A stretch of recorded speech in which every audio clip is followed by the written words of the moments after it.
Hello students, today I am going to start the next chapter in class 9th history, Jainism and Buddhism. In this chapter we will study sources of information, means the information from where we are getting the knowledge about Jainism and Buddhism. So we call sources of information. And second, causes for the rise of Jainism and Buddhism, that how Jainism and Buddhism was so popular. Third, Jainism. We will study about Vardhaman Mahavira, who was the founder of Jainism, teachings of Mahavira, split of Jainism, impact of Jainism. Impact means consequences of Jainism, क्या असर पड़ा Jainism का. Then Buddhism. Gautam Buddha was the founder of Buddhism, teachings of Buddha, split of Buddhism, impact of Buddhism, और Buddhism कहाँ कहाँ spread हुआ, and the differences similarities between both Jainism and Buddhism we will study in this chapter. 500 years before the birth of Jesus Christ, turmoil was going on in Indian social and religious life. Brahman priests were becoming dominating and controlling all aspect of man's life. मतलब जो ब्राह्मण पंडित थे वो बहुत dominating nature के थे और dominating nature के होते जा रहे थे, और इंसान की जितने भी क्रिया कर्म, उसका डेली लाइफ, उसका नेचर, उसका सब कुछ, एक मैन की लाइफ का सारा एस्पेक्ट ब्राह्मण प्रीस्ट कंट्रोल कर रहे थे. With in this discontent new philosophical ideas were gaining ground, giving rise to new protest movement against Brahmical Hinduism. बहुत लोग उस जमाने में ब्राह्मण पंडित्स के ऊपर इतना डिपेंडेंट हो गए थे, जैसा जैसा पंडित कहे वैसा वैसा करे. उसके बाद दो न्यू प्रोटेस्ट मूवमेंट आए जो आइडल वर्शिप के अगेंस्ट हैं, जो कर्म में बिलीव करते हैं, जो ये यज्ञ होते हैं, ये बहुत ढेर सारे सैक्रिफाइसेस होते हैं, जैसा जैसा पंडित लोग कहते हैं, उसके अगेंस्ट में ये दो प्रोटेस्ट मूवमेंट स्टैंड हुए. That is Jainism and Buddhism. We will study in this chapter. उसको वो बहुत फेमस हो गया इसीलिए क्योंकि लोग भी बिल्कुल परेशान हो चुके थे इस ब्राह्मण प्रीस्ट डोमिनेटिंग नेचर से, और ब्राह्मण जैसा जैसा कहे वैसा वैसा करना पड़ता था. बहुत एक्सपेंसिव हो रहा था धर्म को निभाना, रिलीजियस सैक्रिफाइसेस को निभाना अकॉर्डिंग टू ब्राह्मण प्रीस्ट. तो इसीलिए ये two new movements were led by Kshatriya princes who started Jainism and Buddhism, which are existing in full prestige and strength not only in India but in several other countries of modern times.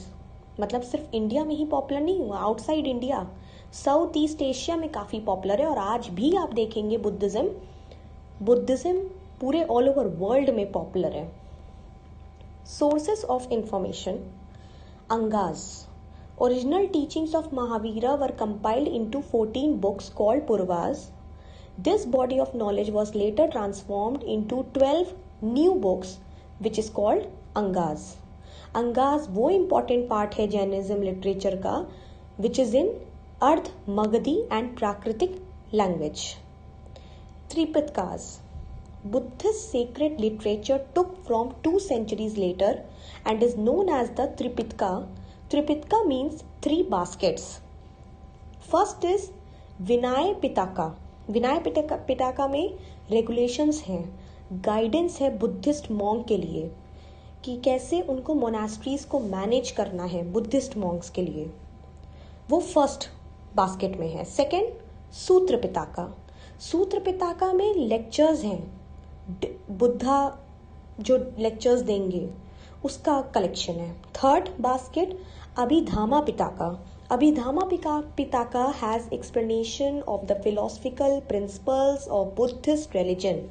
Buddhist religion के धर्म की सारी philosophical principles, rules हैं, वो अभिधामा पिताका में है. तो ये 3 पिताकास, ये 3 baskets का एक बुक है त्रिपातक पिताकास. ठीक है. Jatakas are the stories of Buddha's birth and his previous lives. Buddha के जन्म से लेके बुद्धा की पुरानी प्रीवियस लाइफ्स के बारे में सब कुछ जटाकास में लिखा है। एक स्टोरीज होती हैं। It comprises a collection of 550 stories हैं बुद्धा के ट्रेडिशन के बारे में। थ्रू द जटाकास एक कलेक्शन ऑफ शॉर्ट स्टोरीज है। We get an idea of Indian life during the 3rd and 4th century. अब ये जटाका में इतनी ढेर सारी 550 स्टोरीज हैं।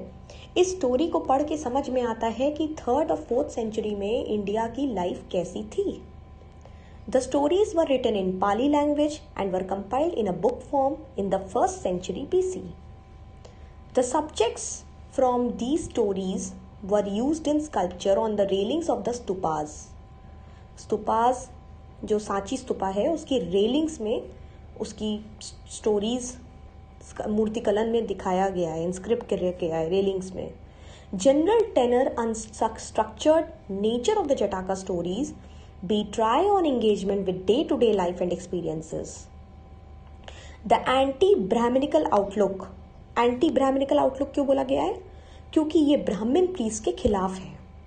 इसमें कोई आइडल वर्शिप नहीं है, कोई सैक्रिफाइसेस नहीं है, कोई यजनाज नहीं है, कोई यज्ञ नहीं है, कोई रिचुअल बाथिंग्स नहीं है। इसमें सिर्फ अपने नेचर के लिए, अपनी जो अंदर आत्मा होती है, सोल होता है, उसको पवित्र करने के लिए, मोक्ष की प्राप्ति के लिए कर्म थ्योरी जैनिज्म बुद्धिज्म में बोला गया है।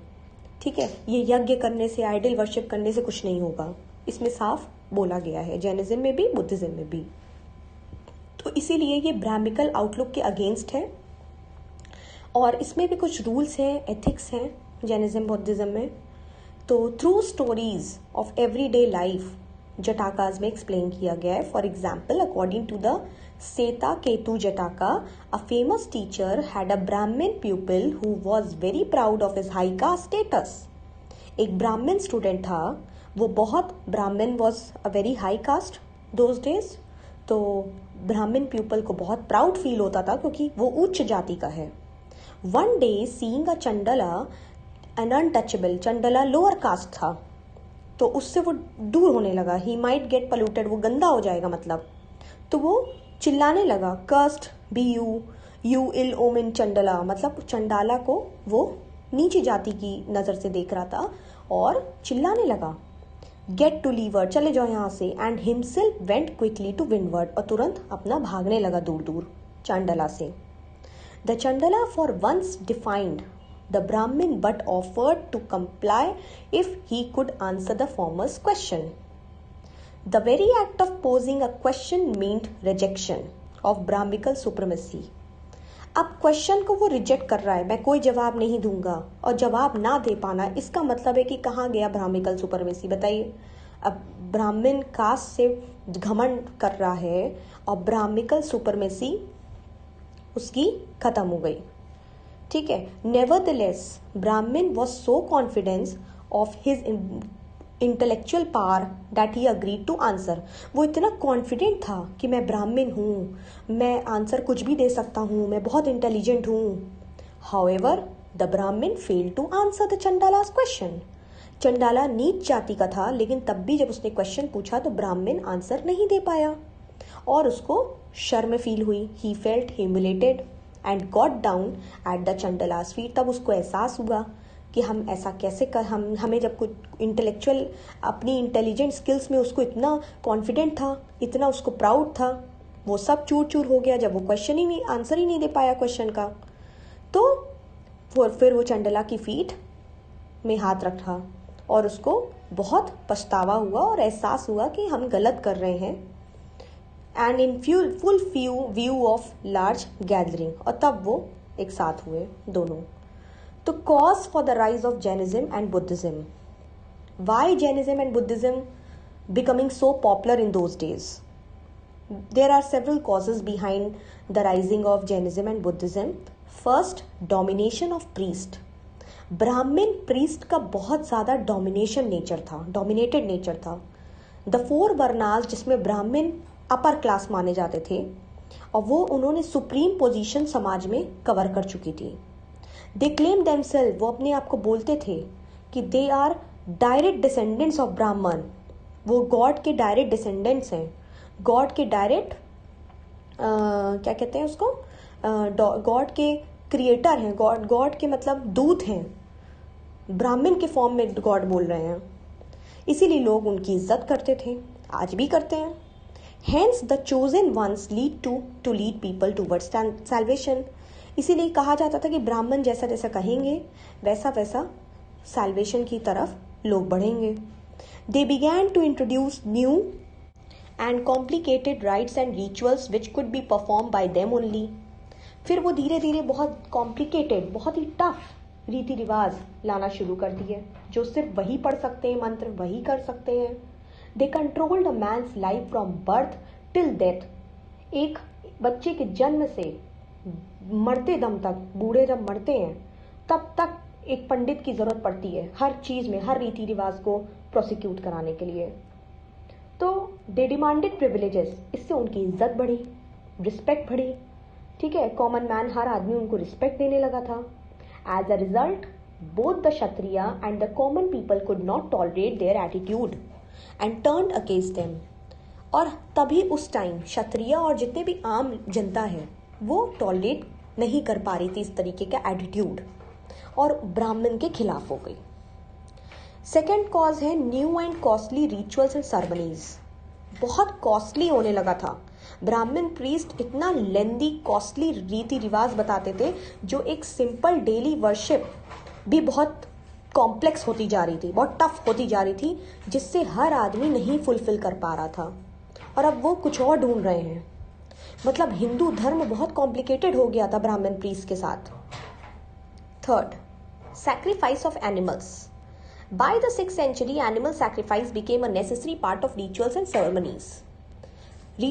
कुछ रिचुअल्स और सेरेमनीज में एनिमल सैक्रिफाइस भी करना एक नेसेसरी पार्ट हो गया था. एग्रीकल्चर तो मेन ऑक्यूपेशन था ही. New iron tools and equipments like plough, sickles had improved agriculture practices. The farmers needed oxen and bullocks for farming. Cows were considerable valuable animal. Therefore, they hated animal sacrifices, which was supposed to please the gods. तो animal sacrifices नहीं करना है. The caste system. Caste system I already told you कि there were 4 caste. ब्राह्मण, क्षत्रिय, वैश्य, शूद्र. शूद्र की condition दिन के दिन वर्स्ट होती जा रही थी. अनटचेबल्स बहुत ज़्यादा फैल रहा था. Lowest job of butchers, scavengers, sweepers, disposal of dead bodies etcetera बहुत लोग छूते नहीं थे जो ये सब करते थे. They had to stay. उनको सिटी से दूर रखा जाएगा. सिटी के अंदर आम जनता के साथ वो नहीं रह सकते. शूद्रास को अलाउ नहीं था. प्रोटेस्टर्स टोटली अगेंस्ट थे इस अनजस्ट सोशल डिफरेंसेस को लेके. तो कास्ट सिस्टम से भी लोग परेशान थे.